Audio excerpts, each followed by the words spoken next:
My name's Pat Altland. My story is pretty much as a boy I gave my heart to Christ. My name's Kevin Long. I'm from Sarasota, Florida originally. This is my wife. My name is David Calger, and this is my wife. This is Katrina.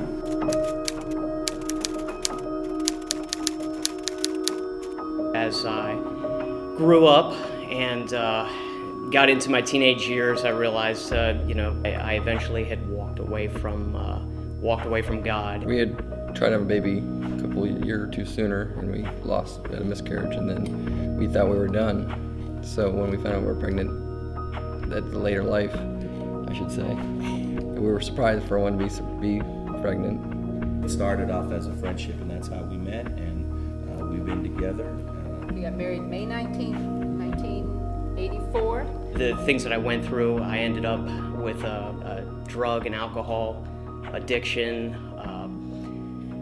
Just made a lot of poor choices in life, and ended up hurting a lot of people along the way. Because of this, I've just realized that the place that I've come, I've hated my life and struggled with suicide, and just wanted to end it. My doctor referred me to maternal fetal because of my age, because at 35 you become advanced maternal. I went to the first appointment with them at 11 weeks and everything looked great and we had no concerns, and from that point we decided to tell family and friends. Everything was going great. Very busy. Yeah, very busy. Gave our all in youth ministry, full-time, working together, all activities, all events, all together. Kristen was born 13 months after we got married. Back 6 weeks later to see maternal fetal again. So Kevin went with me and they started the ultrasound, and right away could tell that it was a girl, so we were very excited.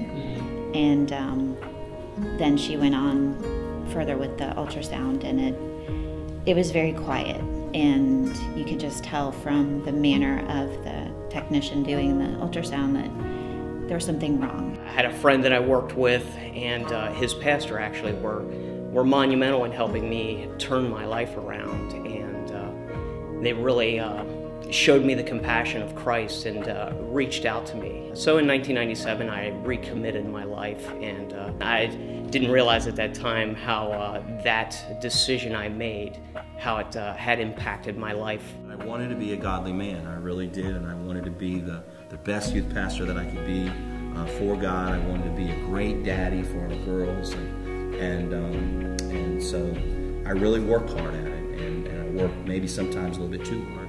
The doctor came in and looked and left. Yes, and he finally leaned over and he's like, well, obviously you can tell something's wrong. We're like, well, yeah. And he says, well, it's not good. It's just got a heart defect. Ministry was great. We loved youth and loved families and poured our life into them, poured our life into our girls.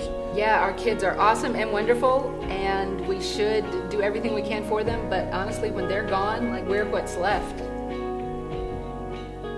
And this is what you work on from the beginning. I was out four-wheeling with some friends an early morning on July 3rd. Got off the trail into some high grass. There was a fence post there that I had never seen.